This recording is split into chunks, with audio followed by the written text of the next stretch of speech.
I'm sitting down at a table on the third floor of the convention center because my arms are tired from holding up this camera.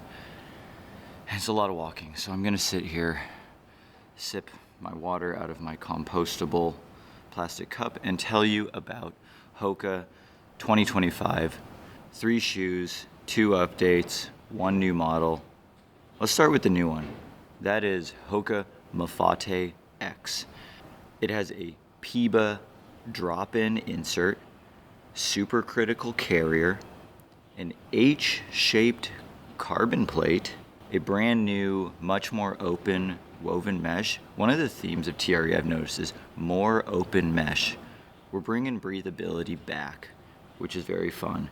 We have a fun little Easter egg on the outsole, and that's pizza and smiley face taco outsole lugs. So apparently, as long as it's Vibram, you can just make it whatever shape you want and it's gonna grip just fine. This shoe is $225. It's gonna be available May 2025. A few questions that I have about this shoe is, what is it for? Because it's supposed to be your endurance, all-day, multi-day kind of race shoe.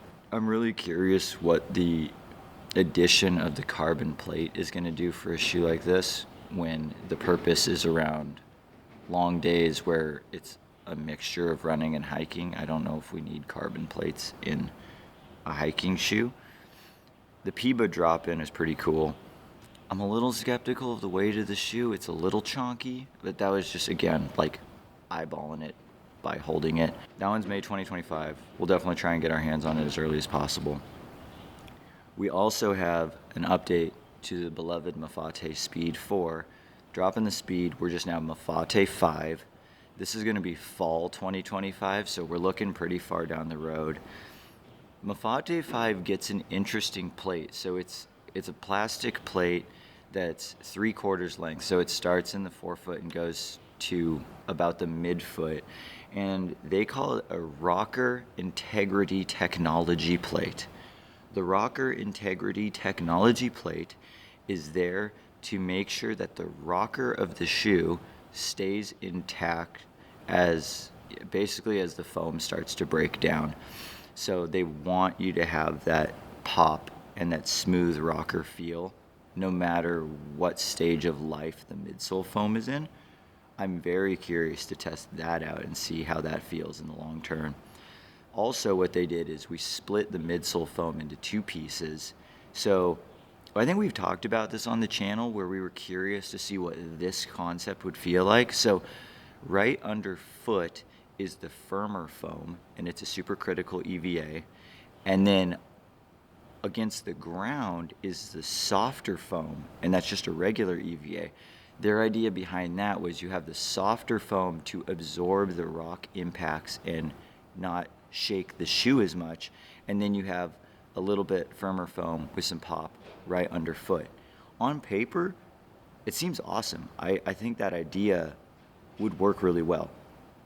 We will know for sure when we get to test the shoe out. This is August 2025.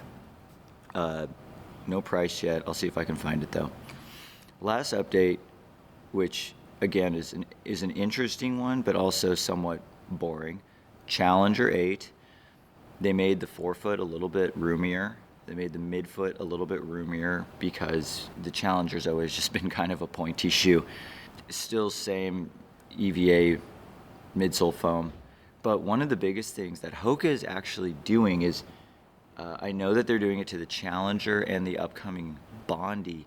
They are increasing the drop. So this Challenger 8 has an 8mm drop, and the way that they explained this to me was that with softer, higher stacked foams, the 8mm drop is unweighted.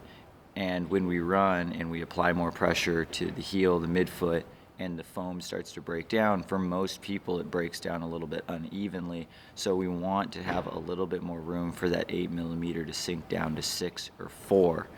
That's, I don't know, curious to see what that's like. So 8mm drop Challenger, that's going to be available July 2025. The same for 2025.